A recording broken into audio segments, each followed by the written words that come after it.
LTN. Your trending nation. Ishu mabenya kaadi sani. Nitie jok matiyo gi nyingwa chamo pes client. Ko kiloso gi kido ja Uganda. Ore riko woda yego. Mano kitiyo kodwa. Nitie joma tiyo gi nyingo. Yes. There is incidents si mbili si moja. Client nitie namba matiyo kendo wabo kwero adwa nyiso wangisa dier. Kioro ngata moro ne Joseph Owino kanda pesa. Mano kiti gi African Masters. Anyisi sani. Kioro ne Joseph Owino okanda pesa mora. To mane konye. Okay, mane konye go mano maru so kikipenjwa. Kidwaro tiyo kodwa. Igo namba mar kido ja Uganda. Tigo namba mar Eriko Wod Ayego. Namba ni adi? Are. Ineno ja. Ana kaka producer mose produce jothumbe madongo gi jothumbe matindo. Ani ena se produce jothumbe te. Ase record ne nyaka inda wunyandare ni odongo swag. Nyaka ngaja thumongi ngamungeyo. Maunge ngamoseng'eyo kata mowuok okadala bwana. Bana ero goro awinjo ka gombo gothu mago base tiyo. Kata mana to misifa nyoduogo mochung ngama nong'e ni atomi no sifa no wewero benga higni moko nono. To misifa nyoduogo mowero thum maji ohero. Maji ochako manyo ne ji ema koro manye atomi sifa in kanyi miya kolabo jathum onge ga jathum morumo. Kata mana sani inda wunyandare mani malo. Ineno sani ene peak. Wunyandare mani peak? Inda temani peak wora. Ingeni inda jo hangla mokwongo tingo jo band gi ndege. Ma ino kipak kata jok migolo ne gethom. Ng'eyo ina chieng ma mar ye chopo. Ineno chieng ma mar jogo chopo. Chieng ma ineno jogi wa build gin ko pogombo giti. Ngop kiny ko hit. To hit ko ke studio kido ja Uganda. To jibro paka. Adiera ma epolo jibo paka kendo jibo wacho ni kido ja Uganda golo ne nyathino thum maber. Iwinjo. To sama ng'ato ema koro chamo wapake nyaka otieki. Nikech kiny ko rumo ko adhi kacha wabe wabogombo no pakwa kamano. Mano be gima nitie. Omiyo ing'eniya kiny nyalo pogo ka golo jathum maduong' mogingo kata koro Prince Indano. Mano gima is possible. Kiny nyalo pogo golo jathum mong'ere piny mangima matimo na kolabo gi Rihanna to gomno mano gima is possible. To meloso. To kiki liethri ne idwa loso gima onge. Nyaka ibed gi gima be. Tumiloso mana thum maber? Ineno. Sami biro African Masters. Waloso thum. How do we make Yes, Nyakwaramogi machiegni kendo ma iluongo ni LTN Luo Trending Nation. Kaka wuono ni endi wachako biro gi gima nyien ma bende en promotion kanyo no endo. Omiyo in ng'ama in kanyo no endo onego bed ni ibedo kin sana nimar onyalo kelo impact ngimani sana ne joma yuagore ni wan kaka watimo onge, wan owewa, wan upcoming ochawa, endi koro waluori. Koro wabiro ka endi ang'ama kelo ni chenro ni denda ne Umari Nash chieno jemone mbele chiene mineno mbele ming'o eming'ondo boka wibiro ng'awa pache richo. Kawuono ni endi wan ka endi gi team African Master Studio. Wan ka endi gi Kido ja Uganda, wan ka endi gi Eriko, wan ka endi nyaka jogi uting'ore te maneja nyaka bonsa margi. Kora ni team ni kama serious. Kaka neno kanyo no endo ang'ene kamera manda osekete kanyo kendo koro unyalo nene kanyo. Ineno jago ma healthy batha koni ni endi. King'iyo koni chak ineno japesa no endo. Gini ngene sani koponi ing'iye giruto gidhi kama. Kasti iketo dhogi kanyo ni piny tek. Wach ni piny tek ni. Koro idwa koro ni ng'awa yudo pesa manyiewa ngolo machalo kama. Malos wiye machalo kama ng'ano piny tek ne. Gi bag mating'o mana simu. Gi pesa moro matin minyalo mijo machalo wan. Kore ka the other side wan ki kena luonge the former name but en Kido ja Uganda. Kido ne oseteo madongo bwana, osegolo jok mang'eny. Kido ne osenyaka tho. Kido muneno ne osenyaka tho. Maendi Luo Trending Nation kaka pile kopo ni poke subscribe please do. Adwani wakwong wakaw thuolo ni endi wakwong wadhi introduction mapiyo jatelo. Adwani ikwong ikon joge ne in iluonge ni ng'awa tiya kure? Gi nyinga iluonga ni Dalmas. Dalmas. Awuod Ayego. Kamoro ni North Kanyamkago. North Kanyamkago. Kanyo ema wantiere wayudore. Ibe in e team African Master Studio. Wateme iye kanyo. Okay. Mani winjo kaka iluongo no, owacho ni en bende wuod Ayego, owacho ni iluonge ni Dalmas. Dalmas. Nanuone mang'a mono ko winjo kacha, anto nang'e Dalmas. Aya. Jatelo. Agni kon ya kona. I'm sorry to me gini kech, but agni kon wa kona jatelo. Okay, iluonga ni Rico Ayego. Director African Master Studio. Okay. Kamano. Mano director African Master Studio. Director. Kasto podi in kanyo wacho ni wero tamigolo. Direct. Yawa. Bas, kido jaugana indo koro kamak ni gini. Inga mose tho, ino kwanya maku ni gini tiwo. Inadwa ne kuonge maka te TV introduction, Kendi. Angna kawe kize TV. Ne niko nagi fans duto mag LTN, Luo Trending Nations, gi fans duto mag Omari, fans mag Kido Jaugana. Wachako duogo ka, niluonga ni Kido Jaugana, CEO African Master Studios and music producer mar African Master Studios. Kawuono kendo wachako duogo nwamoke mna Gomari ni Gomari ni. Alright. Bas jekromo kaki winjo no endo wan kwase keto lielga. Gisani ni endi gimomiyo akelo jogi ka endi madwane wadhi mapiyo piyo en ni director kena chak kode chin kacha endo waneno ka ukelo nwa promotion kacha kendo ne upcoming pod consult ni titime nango ere kaka ikete kapok ukelo promotion makoro sani ni endi last year nokel promotion be moro kacha chendo mono timre time cho Migori mano promotion mono dhi oketo dop kedo dhi line nen otimne panel meeting mu wer gi beats for the very first time and we appreciate. Sani kendo wachako neno ka ugolo promotion inyalo kono matin mokwongo about African Master Studio, maybe en kanye, ere kaka ng'ama dwaro golo wer, ere kaka onyalo chopo gima chalo kamano no endo. Kuongo mewa kuma African Master Studio nti. Okay, African Master Studio ni Lucky Sama, Nairobi. Kichopa chopa Lucky Sama, Okenya koso kichopo mar chope studio. To studio ntiere namba manyaka ang'we chiu. Okay. Ma once ni nyalo tudri gi ng'ata ng'ata sasa midwaro mondo yud full information. Yeah. Iyudo ka studios wage nitiere gik moko ma samoro ji nyalo kelo ywaruok matin.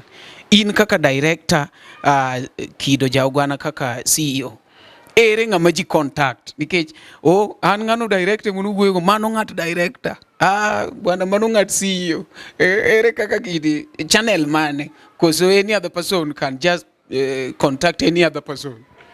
Koro wan kaka watiyo wan kanyakla ki contacta to nyiso ni amba ng'e kaka ang'o wuoyo gi Kido Jaugana.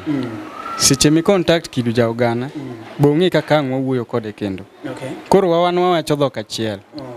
Ma ki contact Kido podi na ine line maber kabisa. Okay. Ok inyal lal, onge sama koko dhi bede. Okay. Yeah. Kido Jaugana in kaka koro an ing'e gimomiyo amor gi jok mayang kodonjo nikech magi luongo ni new blood in the industry. Waol gi jok man gi kiburi. Sawa? Kasto iwacho gi kizungu maber ni we have to have the carcass that will replace the old bananas. Iwinjo? Koro magi seche ma wakawe kata wakawe. Ya? Kibiro LTN, a young person ema wuoyo. Kopo ni bire production Kido. Kopo ni bire director Eriko. Iwinjo kopo ni bire jothum joma tino tino. Babi ngeni in pogi konwa ni in e department man kikanga kali please. Mbele lang na ko. Huh? Mbele. Dekoro kaka winjo no endo manu be iwacho ni wuoda Ayego embende ene family mar African Masters. Koro Kido Jaugana gini nitime the other year kawuono be uchaku bedo e partnership gi Eriko. ere kaka mawang'ni obedo modified mopogore gi macha kech ng'eni gimoro amora kobiro every year to I expect ni mabiro ma latest oningo bede ni en koro better molo monokwongo chendo. Okay, erokamano Mari. Last time kane watimo promotion, aparo ni mane wachako mokwongo ne wachako kodi African Masters ni biro mitimo na promotion mane en free offer. Ne recording ni record nono. Macha we were creating awareness. Then later on in the year aduga watimo moro miluongo ni Jenga Msanii Promotion. Jenga Msanii Promotion is a promotion program ma etoran every year oboga bede December. Kok December onyalo bedo dwe mar 8 en every year nyako. Jenga Msanii. En tie. Last time no Migori, this year ntie kama wabodhe wanyalo dhi Kisumu, wanyalo tere Bondo, wanyalo tere Siaya, wanyalo tere Mombasa. Joma Bay tu. Nyaka Joma Bay. Nyaka Joma Bay. Actually Joma Bay osegombo program no sana. Joma Bay ya okunilaki. Kiswahili kalu wakala kama kaka Jenga Msanii ne kwa kalune. Mpaka ni mafaitu. Okay. And then koro mae sani wan gi another joint promo ma wariwore gi director mara mane Eriko Daego. Never come up with an idea of at least Eriko Daego ingene apart from being ni and director mar African Masters pod en jathum. Podower. Koro being that he has got that heart of also Queen One obe ong'eyo the pain ma artist go through mondi gol thum. Emano biro to convince to ngisa ni Kido banana neno ni wamiye jogi promotion machalo kama. To abe karango at the idea, it wasn't bad idea. Koro mane wawinjore to wang'iyo ni nengo mane maber monyalo promote go jotumbegi mondo bendo chop lekne to studio be dhi karan. Koro ne waamua nikech period ni iyudo ka ji mang'eny gik moko be ng'eny. Iyudo ka sani dhano school fees nitie, sijui nini, dhano nyuke Christmas jo spend. Koro ne wacho ni period ni maber go to wami jathum thumbario. Koro thumbario gi ichulo mana thumadi achiel to watimo ni nono. Courtesy of Kido Jaugana and Eriko. Actually idea no nen mar Eriko Daego. Yes. Ma ingene kiwacho ne ochulo achiel tachiel une mukata fo samoro ng'ato kong'e ni ichulo pesa di. Koro maybe ka inyalo konoge ni achiel kochulo to chulo pesa di. Ng'ama upcoming kanyo adwa medo paro ni kabisa ne gik mikelo mondo me otim ni oting'i malo. In most cases iyudo ka nitie jok moko marwako siasa igi maber maembe nyalo konyo ngimane. Achiel onge nyalo, ariyo sunga ng'eny kuome. Iwinjo iseng'e maber ni onge nyalo, promotion ge donje ng'ato wacho ni ano kadwa gige promotion, mago gige miriambo, kiani wan nomiwa promotion kanye nokomiwa wende, kumono mieno ok ka. Kumuno mieno ok ka. Kwase lando kama in gol pesa mara achiel kotamore ni wendi okodhi duoge LTN wachne ya na chiwo pesa makama okolos na wer. To wan kachiel gi bonza marwa ang'o mi lweta dhi koni mang'e.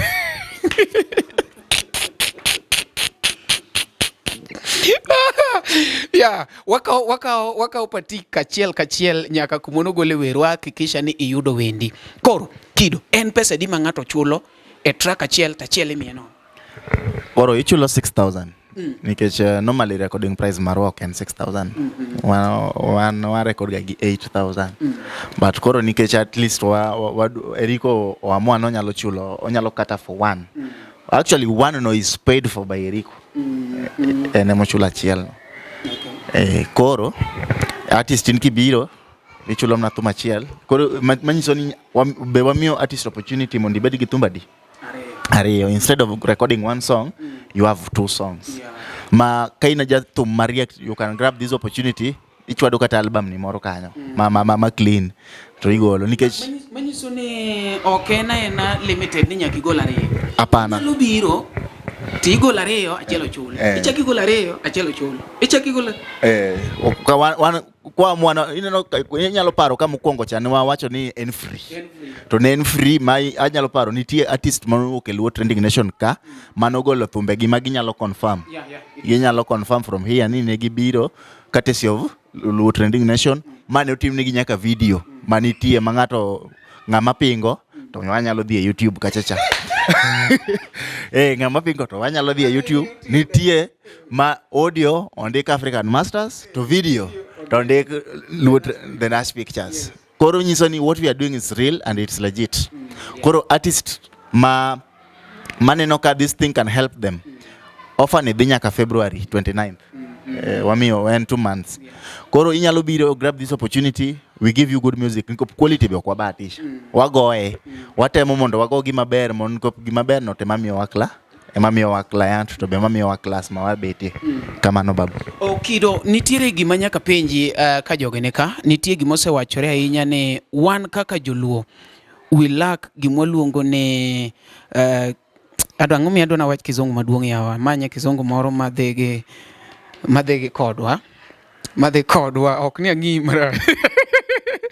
Bwana maudhi keto gini bet mara bwana Kido yo minyero gono bwana Kido nyero mo manya wango ng'ato. Iwacho ni ati manyiso ni wago gima almost the same. Kane achambua mtie jam mori luongo ne Mr. Kedo ya Mombasa kacha. Owacho ni the main problem ma wan godo e pinywa mar Luo en ni kopo ni this studio Z ego beat machal gi studio A gi studio C to nowacho ni all these things chalo ni gibedo derived from Wuod Phoebe. Manyiso ni koro waonge gi pogruok. Iwinjo roles ma Kido ja oganda go ni ding ding ding tuchi. Omari be nigi studio ne iluongo no Omari Studios. Ding ding tuchi. Koro manyiso ni thum ko gol to chalo gimo chalre. Akeni in gi un kaka Master Studio. Ere kaka utemo ni ukab gi ne Riko. Mondo me unu be different ke jomoko. Koso kako chalo mane thum wan wamiel thum. Anyalo nyiso joma assume kamano niya thum wan gi milongo ni genre. Wan gi genre wan gi reggae, wan gi hip hop, wan gi bongo, wan gi zouk. Kidhi wan gi rumba. Kidhi kao rumba mar Fally Ipupa. Tidhi kao rumba mar Feregola. Kata gi rumba na be. To kata gi rumba mar Omari Nash. Tibro yudo ka the difference is just maybe key, maybe an arrangement of the song. But gik moko ka thumno ywak to moro ni ywak wacho magiru. Rumba. Okay. Koro ohangla on its own, it's a beat. And it's also create, first of all, what we can't forget is that we want to appreciate Wuod Phoebe. Nikech Wuod Phoebe temomi ohangla identity ne ma wan go sani. Mano gima ok wanyal tamore nikech enemomiyo identity of the song now. Because ineno kata sani wuonyandare kata ka wuonyandare odhi oko kucha. Dhano embrace. Na winjo ka ng'ato wacho ni Eli okuodo wiji. Ni Eli opako inda. Why? Eli timo what is good because Eli appreciate what Inda is doing. Bro, kata jigamba machal nadi. Okanyal bedo Omari Nash. Do you get the point? Yeah. Grace mo Omari Nash nigo opogre. Kata mna Eriko Odayego. Grace ne. Sanana ni producer. Grace ma Nyasaye omiyo wuonya tanga. Gi Grace ma Nyasaye omiyo sauti rumba. Grace ma Nyasaye omiyo Javan. Grace ma Nyasaye omiyo Javan gi ng'ane Wuod Phoebe gi an. Opogore kabisa. Yeah. Ineno, opogore. Ka ng'ato timo gima ber, you just appreciate. Yeah. You appreciate because at times we look at these people too for us to grow. Mane line mi weno endo. We ko matu koro matu ma director sama CEO wacho kama wawachi ni CEO sani osego bade peny ni Wuod Phoebe temo mi identity. Ipani in kaka director kiwinji kagima in gi ng'ama partial like poko tegna enya pod nitie kaka oyiengni kuom ng'ato manyiso ni maybe ng'ato nyalo winjo ni bwana kare ng'amane ka African Masters ni ndi kaka poko chwakore moromo kech sani oningo wach ni bwana iluoka to an to koro wacha magoyo to koro onge ng'ama nyalo goyo. An gima nyalo wacho wayeure ye adieri. Wuod Phoebe esos kiwacho acha adieri wawe wuondore gini te No, bwana uketho gini. No, ingeni fans ang ne chak gondo koko niya. Mano koro wacho ngo kana believe kum lakini fans be mora. Ninga to gonya kamesa ni. Ana believe kum African Masters bwana. Mano chal ka gimodwa nukona na dhi barikiwa. Adieri ber. An ok adwa nawuond jopiny. Level ma wuod Phoebe okawo gini mokete. Masami wang'e kama jawa nitie sani. En e the source donge. Dong manta adieri. Omari dong manta adieri moko. Ano katim production. Ano katim production okanyang'eyo kata. Okay, gimwanya wacho kanyo. Level ma jawa nitie sani. Ten level maber. Okorach. Koro mato koro gini koro wakwayo mana producers magwa. No, ok we dhi mabor. Chak gi ka. Ma producer. Ang'o miwacho gini ka gimi itere koja producer weka. Chak gi ma. Kwaye kwa jomoko. Koro wachako kwayo kaka team mar African Master Studio. Very good. Producer maru en Kido Jaogane obedo bataka. Ka nitie kako nyalo medo chumbi moro mapok omedi kata sukari moro. Wan warito wachiko itwa wabro winjo. But gima Kido wacho ma wambe nyaka wayie, wan gi beat moro kaendi ma ambe asegomba ahinya, iluongo ni amapiano. En beat mobedo introduced machiegni. Amapiano ni endi ibro yudo kaka ji, yani kaka goye bwana ene the same. Yani gi bunde moko mobedo arrange mafani. Iyudo ka ng'ani ogo amapiano, ng'ani ogo amapiano, ng'ani ogo amapiano. Koro ing'eni ko poni Kido Jaogane wacho ni ohangla is a beat. On my side I can understand. Kech ambe yuwer kanyo antie matin. Ya antie taonge. Koro en mana akia kaka wabiro convince ji ni bwana ohangla is a beat ma gima nyalo pogre maybe mana roles gi gik moko matin. Ere kaka wadwa convince jo? Okay, gima nyalo nyiso jahera mar ohangla mora mora. Ni kata kedhi bing'iyo kaka johangla giwegi giwer. Giwer machal. Kidhi ng'iyo kaka gipango thum. Ing'eni ng'iyo niya. Gipango thum nang'o. Gipogore, ibro winjo ng'ato gipogore mane duol. Johangla opogore mane duol. Iwinjo? Gipogore ni ng'ane duonde duong', ng'ane duonde tin, ng'ane ohero keto gir kabila ni duonde. Lakini kidhi bi winjo mos. Giwer machal kabisa. Kidwa ng'e ni jogi wer machal. Gimosebedo identity. En niya, ikaw thum inda wunyandare. Tigoyo ka. To ng'ato kaw thum dongo swag. Togo kacha. At the same time. Alafu, ng'at machielo kaw amapiano togo ka. There will be very big difference between thumu wunyandare gi amapiano. Ibo winjo ni amapiano is a very unique sound. A very different sound. Mano amapiano. Okanyal kaw gi kama piano no dwa goyo hangla. Ok bodonjo. Mano wawuondore. To be ng'eyo creativity to nitie. But nitie creativity ma ok make sense. Nitie gimitimo mar ketho gimoro, nitie ng'ama timo mar loso. Gisani, level ma wuod Phoebe okete no. We appreciate it there. Wan gima koro watimo. Ema ni bende koro an kat ino thum achiel. Kaka osiepe marinda. Deka wuod Phoebe to mi osiepe no. To ka osiepe no to mi Kido Jaogane. To ka osiepe no to mi Jeff Onyatanga. To ka osiepe no to mi Sauti Rumba. Producers tema go hangla. To lorne gi dhoudi mopogore to ng'isgi ni bwana were e duondinde e goluro thum. Dako golo thum machal. Iwinjo? Dako wuok thum machal. Ong'isi ng'ato gan bwana gol idea ni.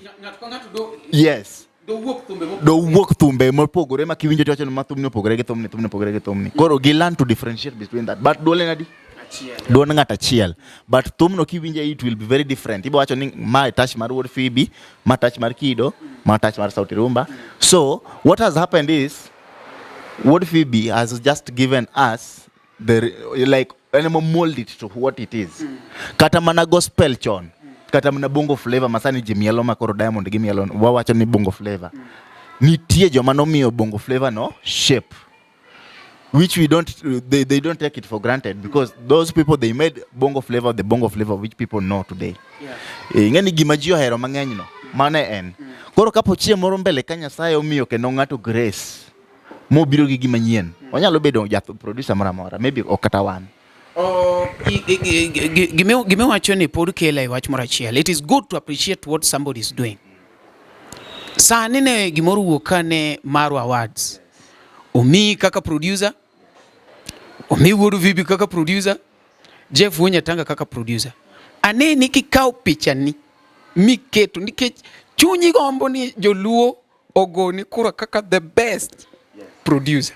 But a camera ka te kopo ni danga page sani te pako wodu Phoebe kaka the best producer. Manu nyiso ne fans gika gikau coach gi magmaru awards give me wodu Phoebe.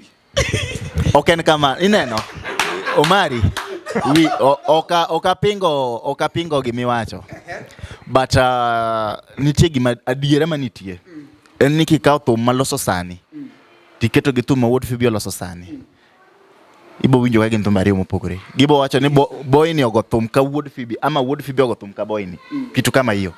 Do you get the point?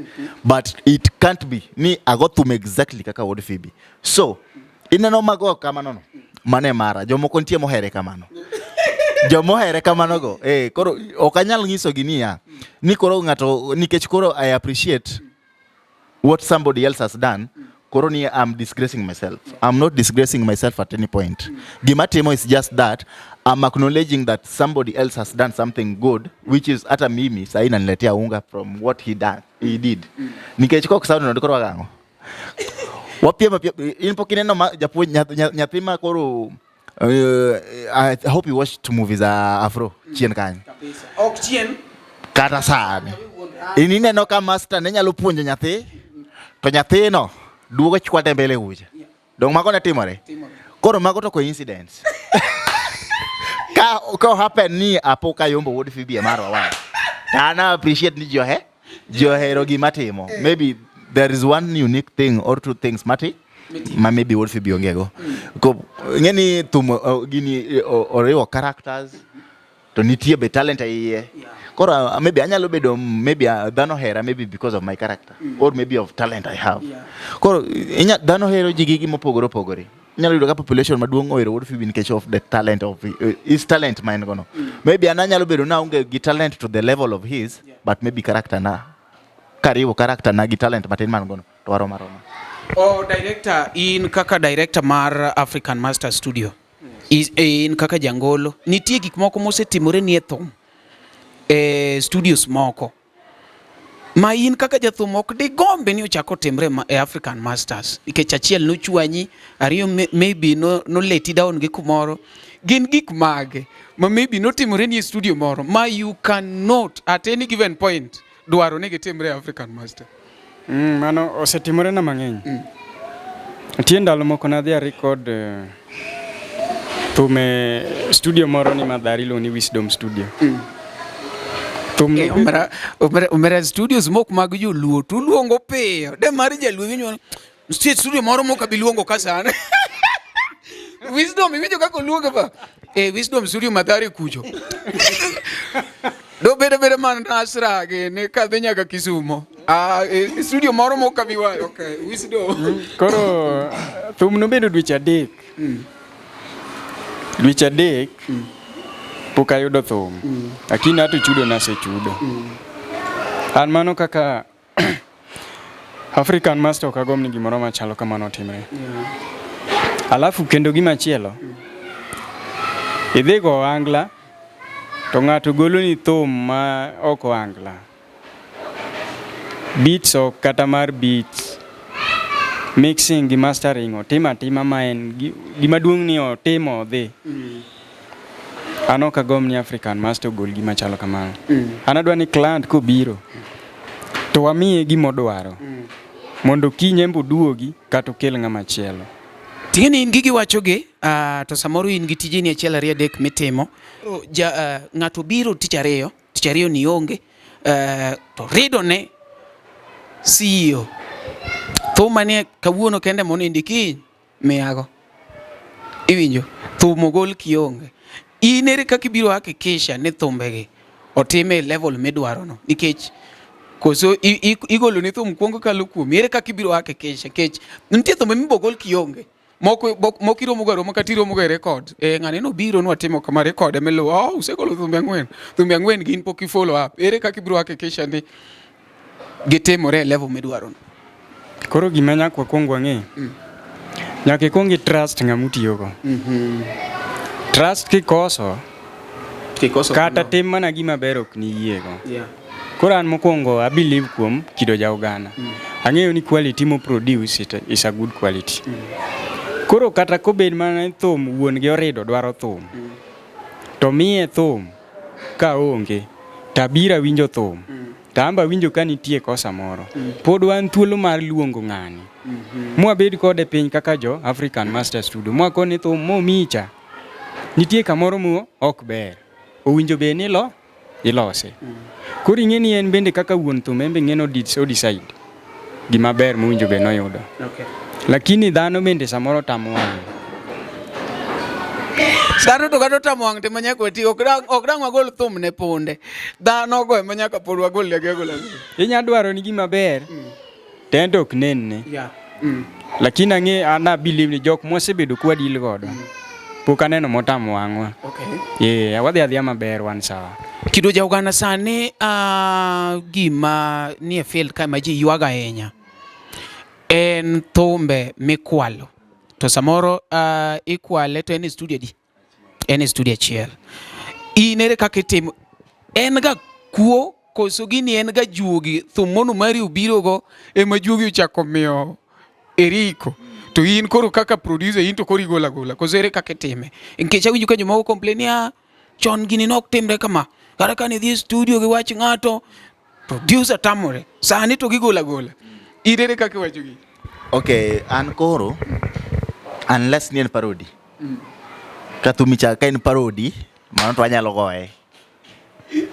Ka en parody to anyalo goye, lakini kok en parody to en thum mang'eyo ni ma to thum ng'at makama ok anyal golo. Kata odwam na chalo gi waya ok anyal golo. But osetimore ok dichiel. Anyalo paro nitie thum moro nagolo. Nagole ni jathum moro kanyo. To Jeff Wanyatanga ginene. Jeff is my friend. Ogo DM to gisa ni Kido. Igolo gimoro kanyo mamit lakini ochal gimoro ka. To oro na link. Ndano, mar the same song. Tadiera winjo. Tayudo ka gichale weche nyake flow. But koro production omopogore. In to ne pok winjo wendo. An wendo no to ne pok awinjo. Koro ni shida ing'eni nitie kama. Koro jathum nyalo kwalo thum mano to gima timore. But koro en niya. How far ang'e nade. Depend ang'e thum no nango. Ka en thum mang'eyo maseng'eyo ni thum to nogol kama. Ng'ato koro kanyalo biro nani dwogolo sero tek maromo duodo mbei. Kama biro gi flow no. Anyisa ni bwana ma to no ng'ato setiyogo mondo abed unique because tije mwatiyogi watiyo mondo wamanyogo chiro. Nikech chiro gima wamanyo no gimigolo sani ni ok igole ne jathum no kende. Igole mondo manyi ni chiro nigo kigole kotimo maber oko to dhi kelo ni customer. To kotimo marach ka ji okwede te to onge onge thumi we marach ok dhiga. Koro atemoga kabisa mondo jathum kobiro to wera idea neno. Awinji. Omari anyisi ni neno kata mana client mameka. Nyalo penjo gi. An ka neno ka content ni okomora maybe. Ta ok anyal nyisi no raj. But anyalo nyisi ni ineno ka kochal ni. Ket na gir kabila ni. Bi pok waloko thum no te. Mo king'eni waloko thumi. Anyalo loke tema lok verses go makiwinjo thum no. But kora temo ng'i gima ber makata in be kiwinjo to make sense bang'e makiwinjo thum no to mori.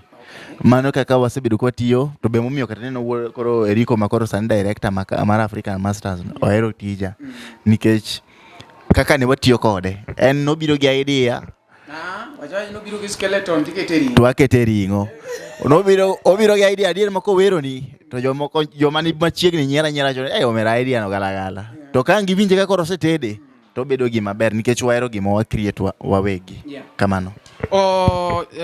Iyudo ka wach miwacho no endo nitiere different artists.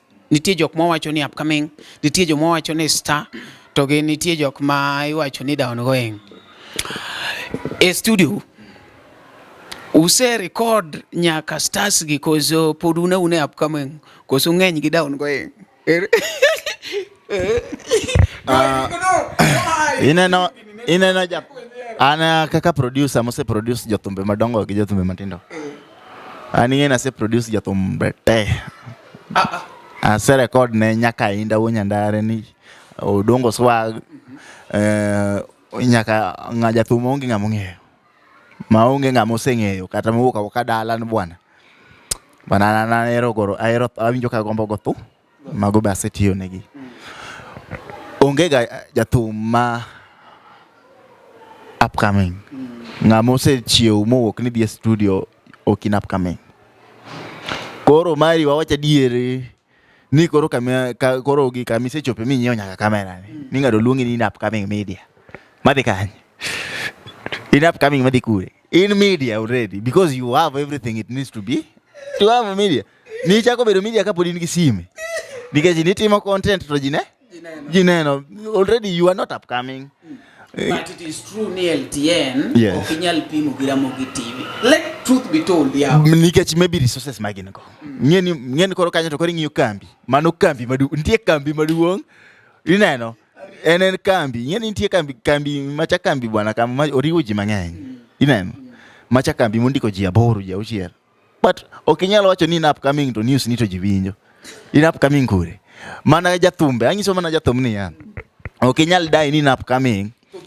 Tinyalo dhi e studio migol thumbe ji 4 winji. Mano ok in upcoming. Mani jathum. Already jathum. To be an gimoro ni downgoing. Star. Star to nyalo bet. Star nitie. Lakini downgoing to onge. Downgoing en mana ngamo relax. Maybe oneno ka pesa mar thum rome. Mano waluongo inyalo bedo downgoing. Mano ng'amol gi thum. But ng'apod record. Ng'at ma pod chiwo go kiny dhi record. Inyalo record thum ma kiny poka hit kata na Kenya mangima. Ng'eni jathum ok inyal predict. Thum mabe Neno kusito chako hit ke. Donge kata ka president of the Kisumu. Bo hit gi thum malich ma ji omiela tenga. Uhuru inera yes. Kata mana Tommy Sifa nyoduogo mochung'. Ng'ama nong'e ni Tommy Sifa nowero benga higni moko nono. Ta Tommy Sifa nyoduogo mowero thum ma ji ohero. Maji ochako manyo ne ji ema koro manyo Tommy Sifa in kanyi miya collab. Jathum onge ga jathum morumo. Kata mana sani inda Wunyandare mani malo. Ineno. Sani ene mene peak. Wunyandare mani peak. Inda te mani peak wora. Ng'eni inda jo hangla mokwongo ting'o jo band gi ndege. Ma ino kipak kata jok migolo ne thum. Ng'eyo ino chieng' ma margi chopo. Ineno chieng' ma mar jogo chopo. Chieng' ma ineno jogi wabe wabuild gin ko pogombo gi ti. Ngop kiny ko hit. To hit ko ke studio Kido ja Uganda. To ji bro paka. Adiera ma epolo ji bo paka kendo ji wacho ni Kido ja Uganda ogolo ne nyathino thum maber. Iwinjo. To sama ng'ato ema koro chamo wapake nyaka otieki. Nikech kiny korumo kwa dhi kacha wabe wabogombo no pakwa kamano. Mano be gima nitie. Omiyo ana wacho ga natimo ne ng'ato gima nyalo gombo no timna kiny. Koro jathum samineno ka wadu ni malo. Kiki wachi ni ino kinyal chopo. In be tim mana kinda ni man king'eni dhi chopo ka. To sami dhi malo kanyo. Kiki we pako joma ni malo. Nikech pamne apa manga ma wini no nyaki be chop sapchi mar winning chopi. Iwinjo. Ka sacha chopo. Ibendi bro gombo ni ji opam ni kaka ni pamone. To kok ni pamne ji. To ni jogi ka ni kalo to ka dhano pamone ng'acha to ini wacho na mago be onge. To kinyi ikalo. In kori dwani dhano go pamni. Ng'ama bo pamni onge because they will be judging you from what you did. Yes. Now, when somebody is doing good, just appreciate what he's doing. Ing'eni ya kinya nyalo poko ka golo jathum maduong' mogingo kata koro Prince Indano. Mano gima is possible. Yeah. Kinyo nyalo poko golo jathum mong'ere piny mangima matimo na kolabo gi Rihanna to gomno mano gima is possible. Iwinjo. Kata mane record ego ni kinyalo lokre jathum maduong'. Mano gima is true. Jathum ng'ama nigi dream ok chal ng'ama bet. En ng'ama invest mos. To Nyasaye mong'e fet mar ng'ato kanga. Kinyo wanyalo poko golo thum maduong'. Mano gima nitie. African Masters wanyalo poko kinyo wabedo lebo maduong'. Mano gima is possible. Small beginnings gima dongo. But gimoro ni ka koro ne wan kwa chako. To koro kwa pam na joma win. Mano to wadagi. Wan wapapa na joma win nyaka wabe wawi. Niko pobende wagombo ni kinyi kwa win. Tupam nwa. Tupa kwa wachi ni Omari nashe momiyo jo. Ng'eni ya. Omari wacho che dier. Kinyi kiwuotho kacha tiwinji ka ng'ato Omari nashe momiyo African Masters. Dongi bendi winjo ka chunyi moro LL. Ya winjo ka yes. Winjo ka kata koro Ramogi to nitie. Udako paki Ramogi. Diwinjo? Ramogi nitie dako pake Ramogi nikech Omari Nash manegine ene manegine no nikech Omari Nash believed in us when we were young. Maybe Ramogi felt that maybe we needed to work harder. Now when wachope level moro eka gikwanywa to wan wasetemo maybe bopo wakalo level mo wakalo gi kata seche moko. It's possible. Very possible. Wanyalo ga pokwa kalo gi gamo koro kendo gine magimanyowa. Bwana adwani asami wuyo to exactly. Wanyalo pokwa kalo Ramogi. Kwando kiwuo. Wanyalo pokwa kalo Ramogi no. Iwinjo, wanyalo ga pokwa kalo Ramogi no makiny. Gine makoro gimanyowa. This is possible. Huh? It is very possible. Ramogi manywa. Yes, it's very possible. Very possible. Iwinjo? Yeah. Onge gimok nyal timore. Bora ni iketo kinda titimo gimitimo no kihero tiluoro ji. Yeah. To joma win tipamonegi. Yes. Wan bo kwanyal koso pamone Ramogi niko gitimo maber. To kiny ka en sache joma chielo. Pamonegi. Kido jaogado uwe maber kabisa. Manya kora mo kaka winjo no endo ma iluongo ni LTN Luo Trending Nation. Agama kelo ni gini kaka pile denda ni Omari Nash chieno jamone mbele. Chiene mineno mbele mengo. Emingondo boka kata nyalo wacho ni Omari dhako ngudi nigi chake kore kubni ariyo to pod ichwako sitirungi. Kawuono wan ka endi gi iluongo ni African Masters Family. Kaki neno gi kani endi gi chung e promotion mag upcoming artist. Talk upcoming kende. Maybe nyalo wacho ni an nadwa dhi golo wer. Ta winjo ni en mar upcoming an to koro asekalo. Kuma koro achope ni talk an upcoming. Owach ni ka in artist. Iwinjo ka in artist. Artist en nyaka ng'ama winja ni oningo bed ni ower. Si winja ni oningo bed ni wer to in gi pesa ni moro matin. Nitie jok moko ma no dhi studio in a funny way to giduogo gigolo thum magingo kata bosses maggi. I think ni isebedo ki follow ga stories ne wan gi boss Winya Sembo kacha endo kokoni kaka no dhi studio. It's very funny. No tema ga wer to Freddy ja kadonge monongere ni bwana okidonje studio emono dhi ogolo thum mo hit seriously lang shida gene shida manene thum akane chunya koro ing'ama ni kanyo endo tiwinjo ni inyalo wer to Nyasaye ogwedhi ni in gi 6,000 thumbe ariyo pap bi kakido jaugana inyalo manye kacha endo akia ni un gi Facebook pages ma ng'ato nyalo manyugo directly kozo nyaka gigoga number handles mag social media magi san kech koro ng'ato nosebedo kin kiko wacho ni bwana Omari wuo mang'eny kar mondo mi wa contact wadwa miyo handles mag social media ma valid to kode numbers wa ma valid matiyo sani nitie issue mabenya ka address to sani nitie jok matiyo gi nyingwa e chamo pes client ko kiloso gi kido jaugana ore riko woda yego mano kitiyo kodwa. Nitie joma tiyo gi nyingo? Yes. There is incidents si mbili si moja. Client tingat nitie namba matiyo kendo wabo kwero adongiso wangisa dier. Kioro ngata moro ne Joseph Owino kanda pesa. Mano kitigi African Masters. Anyisi sani. Kioro ne Joseph Owino okanda pesa mora. To mane konye. Okay, mane konye go mano maru so kikipenjwa. Kidwaro tiyo kodwa. Igo namba mar kido jaugana. Tigo namba mar Eriko Wod Ayego. Namba ni adi? Areo.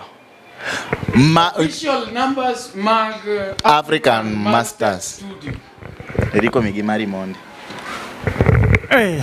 Ramiu number 07 68 iwacho mo sigendeko. 0768 17 87 62.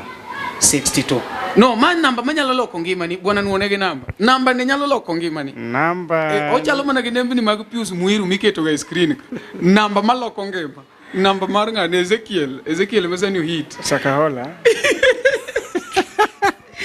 number 07 68 17 87 62. Facebook page Eyudagi Eriko Wod Ayego. Twitter, Instagram, YouTube. Ket gini machiegni mondo giwinji. Twitter, Instagram, YouTube. Jina ni Eric Wood Ayego. Yeah. Onge lokruok. Be ok biloki. Okini e TikTok. TikTok antie. TikTok anya koso. TikTok no kanyo koro kinde magedi. Nyaka jo wer kacha sitoki TikTok. Eti ni toke TikTok. TikTok kendo kanyo koro wago e base kabisa. Koro platforms go te yudore. Nyingen mana Eric Wood Ayego. Okay. Namba pana somo manuoyo. Yes. Anamako namba sa asaya. Okay. Onge samoka make namba. Kapok kido miwa namba, ere kaka issue mar pes mocham gi jogi ni duogi record ne gi nono koso gi cham nyanje gi. Koro wach mar pes go. Apani cases mose donjo kamano. Apani natemo solve gi na professional way. Okadwa mana mogi e mtandao ahinya. Lakini nasetieko gi onge scandal mora sani. Apani sani African Master Studio onge scandal mora manyalo bede. Everything is okay. Client mora mabiro kik luor. Bi ka in gi chir. Ni dhi deal gi jadi. Eric Wood Ayego gi Kido Jaugana. Third party mano to report nwa mokwongo. Kikirikni. Nyakoro mo kaka winjo no endo, yani owachi ni koponi idwa ni record African Masters Studio. Kidwa ni record African Masters Studio, itiyo gi jare. Katumari bawuoyo ni kikitigo. Owachi ni koponi ioro pesa ne the former director koso CEO iluongo ni Joseph Owino Okanda Twas. Mano mano personal business, but mar African Master Studio, it is either odonjika Eric Wood Ayego kata odonj kuom Kido. We Kido miu namba Kido chiwe nyaka ma kama nyalo go. Okay, an gi number na is available all over. Jitene ngenji ni gi number na 0745798255. 0745 79 8255. Namba mopogre gi mamioni gima Eric Wood Ayego mioni gi sani ok African Master Studios. Then social media handles magwa Kido Jaugana e Facebook account mara, page mara iluongo ni African Masters Inspire Studio. African Masters Inspire Studio. Facebook everywhere. Kidwaro tiyo kodwa, maybe namba kiwinjo, but idwa tiyo kodwa wane Facebook African Masters Inspire Studio. African Masters moro no mano wakia. Mano wakia wanwangia African Masters Inspire. Then gimachielo, we are here to give you services and we are going to deliver. Wadhi tiyo no maber.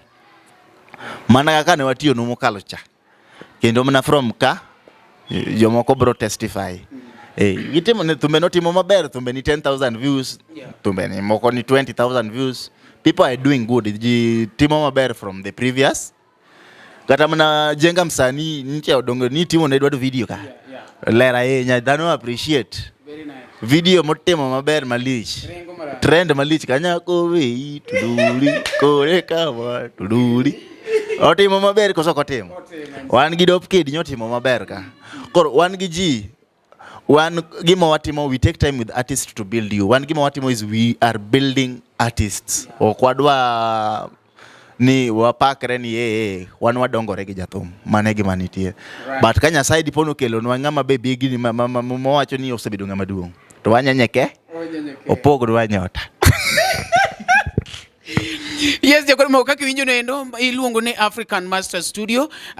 Gima duong' mono wadwa konu sani en nitiere promotion. Mane gima duong' mokelo wa kaendi. Meanwhile, abiro kelo no African Master Studio part 2. Mondo wakoni ni ere kaka no transform from the older African Masters nyaka the new African Masters. Mano gima koro nyaka winj maler kabisa. Nikech kawuono nadwa ni ji omeja on the promotion upcoming artist. The other time kana introduce introduce Joseph Okanda kaka the director. Kawuono chaka introduce mopogore. Manu nyisi ni pod wan ka episodes ngeny.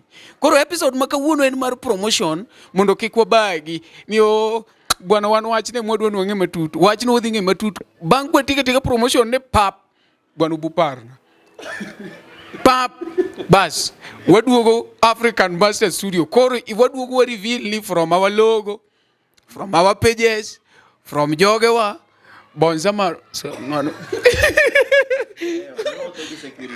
wawuotho gi security cage kuma piny dhiye piny ng'ato nyalo mako agogwa ni ati nosemiwa pesa kare pesa to nosekonyogo ng'ato koro gisani ni endi Eriko kapok watieko iwacho ni nitiere studios ma kigole thum to nyaka trend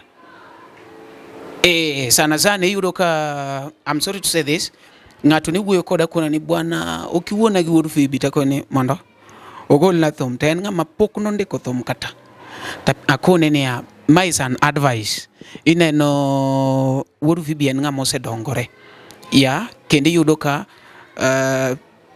budget en 10,000 wiradi achiel koro samoro advice gap coming okawuo marach I'm sorry ne ng'at man kanyo ne ang'amo ni chako gi studio matin ne potential mari kiseneno potential koro kata kikaw 10,000 idhi golo nikech niya wuod Phoebe no ka golo thum to dhi landore iwinjo tana believe ni nitiere wende mang'eny mosegol Barikiwa monindo donge nitie mang'eny in kaka director mar African Master Studio ere gima ibiro timo nikech upcoming dwani kogolo thum to thumbe olandre kaka moro no gol Barikiwa olandore ere kaka ibiro timo Okay, mano gima wanyalo timo. Thum kisegol thum maber. Ma ing'e ni thumi to ber. Ing'e ni gima ber usore kende. Alafu gima ber bing'e ni yot mondo iusi. Ba konjo kaka iloso ji bwana gin wach gini piyo bwana mondo yo konyo. Ema dwana dhi mos. Ok adwa piyo ma ng'ato wacho ni ok awinjo maber. Okay. Ing'e ni gima ber yot sungo. Okay. Kendo be mit lando. Koro thum kisedhi e studio to los thum maber. Wuod Phoebe thum ilando gi marketing. Wuod Phoebe kotimo marketing ma thum to thum dhi malandore. To marketing ni otime kanye. Dong me Kenya ka. To wambe dong wa record me Kenya ka. So si gine platform mwanyalo time marketing. Nitiere. Koro in bigo thum maber no. Mondo watim ni marketing thum olandre to gimi nyaka ing'e be niya onyasa kwaru to kinyaro wako do manda dieri bwana ne kona jogi niya king'e jaduong' maloso ji cha to onge jaduong' onge ng'ama loso ji bi record thum maber otim ni good quality gi kido ja ogana marketing penja kaka koro wadalando thum. It's okay. Marketing.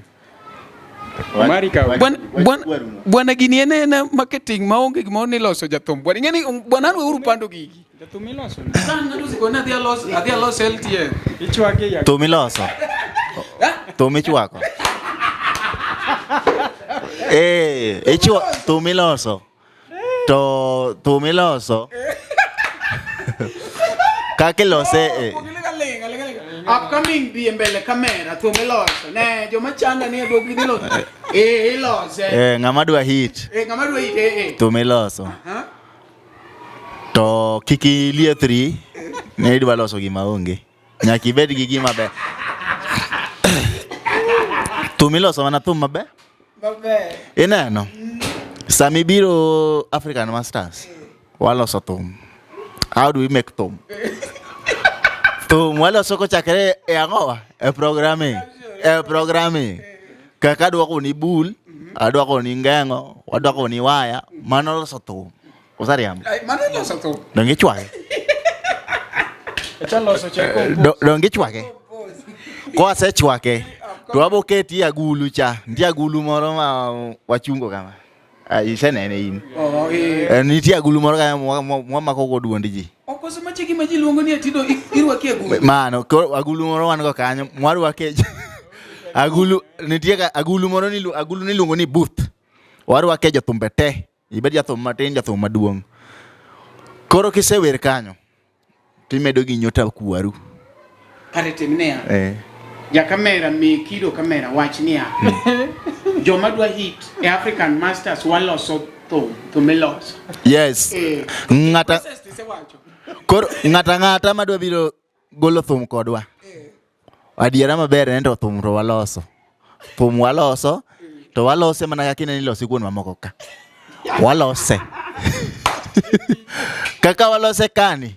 Kaka kidhi utawala. Yubo losi nigo. Kaka walose kani. Kaka kidhi ka sauti bothedho nigo na kamano. Kajavan. Wood Phoebe olose mana kamano. Lakini koro moko gi kidwa hit mokalo kamise hiteno. Mano to koro mari. Mano koro kindani. Bwana koro kanyo mono ji hito yo. Mangeni ya. Wan ngeni wamiyo jathum hit nango. Wan wamiyo hit makitu kika thum. Mi miyo bwana ni. To hero thum wanyalo mielgo. Mani se hit wora. Kanga ni nyalo mielo thumi mani hit. But koro gimachielo manitie. Kidwa hit mokalo kanyo. Kidwa kalo inda. To kinda mari. Ng'ama dwa kalo inda to koro timatima kinda ni. Wan wabro konyi kama wanyalo. Kikwayo wan idwa dhiye mayienga. Wan gi felo wonya boro wabro miyo namba ni. Ama wabori ire. Wabo manyo ni interview kuro. Idonje mayienga. Idwa dhiye Ramogi. Wabo manyo ni Kasuku Rafael. Wabo manyo ni Lin Gini. Otimni interview. Wakonyi nyaka kanyo. But kakori idwa hit maber. Kel thum malongo. Wapush ni kanyo. Thum bro dhi mana kende. Thum maber dhi kende. Kaki winje rikocho ni gima ber dhi kende. Gima ber dhi kende Omari. Omari dwa trick lakini wariek. Yakoro kaka winjo no endo adwa ni koro giwachnwa wachgi mogik ne wan kaendi family mar African Master Studio kaka winjo no endo gima pod wamedo stress kanyo endo ke jathum ma dwane ogol thum maendi kinde minyalo golo album ochakore January ni endi orumo February manyiso ni pod wane kinde mar promotion ka in kanyo tidwa golo thum tafadhali grab this chance. Akeni tinga mudo ngi wach moro kapok watieko. Maybe mana kwanyalo nyiso ni gima wanyalo nyiso ni nitie gima wanyaka wa clarify. Nitie clients wa mane galoni African Masters no podho. Studio nitie. Studio run kama kawaida. Producer ni mana macha Kido ya Uganda. Ng'amwa loko ni mana director. Manya sayo kelo director machunya ler mabe jathum kau ka jathum kain. Ong'eyo gima jathum go through. Koro sani wan wadhi mbele. Wan gima no wamua ni wan wadwa ti. Ng'ama dwa thum maber. Ng'ama dwa ni mondo wati. Wabotiyo. Wasetimo tich maneno. Wasetimo chode onge go hande mara misotho wage ojineno. Waneno papati chieng' osepodho. Gi jothumbe mang'eny sana. Wan gi Ndogo Junior, Eriko Odayego, Magugin Omari Nash. Mago jothumbe ma wasegolo negi thum ma ji owinjo. Ok wawacha gima weka wageno wapango timo. One we are doing it en gima wagoyo. Biuru African Master Studios unegi wangu gima watimo. To thum to wachwako. Erokamano nyakwara mogi maendi iluongo ni LTN Luo Trending Nation wagoni erokamano ahinya ka in kanyo no endo Kido wiyo wil moko konu ni ati pod wane msimu mar voting mar awards no bedo nominated kachacha endo as one of the producers donge inyalo dhi kachacha endo www.marwa.awards timanyo categories imanyo the best producer of the year timiyo Kido gimimiyo Kido okolal but kiero ni miyo jodongo be sawa kadwa na wuo mang'eny dwa na goni erokamano ahinya wachak waromuru kendo next episode.